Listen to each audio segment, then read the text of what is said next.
We are still over time, so I can only take one question per speaker. So, John, are you still online? I think so, although strangely my video is not. Oh, there we go. Everything. Perfect. So one question is about the relation between SARS-CoV-1 and SARS-CoV-2. The question is, how similar is the spike or the main protease between them?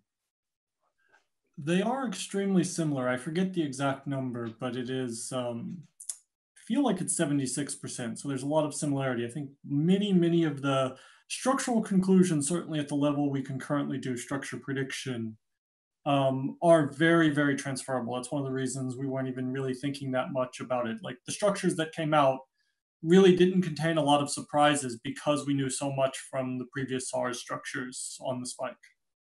Okay, thanks. There are more questions for you. We will post them online after the webinar. Guido, are you online? Do you want to post your questions directly to Toby? Yes, I can. Yeah, I was just wondering whether you say that the SLIMs are too short to be identified bioinformatically, but there might be sequence information in the context on the flanking regions. Is that something that could be used to predict them? So you can attempt to predict them bioinformatically. So Norman Davies' SLIM search tool, for example, is one that could be used. It's just that only looking in the sequence itself is not giving enough information.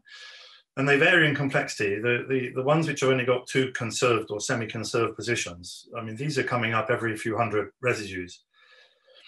Coming then to the topic of the flanking regions, actually the flanking regions are quite interesting.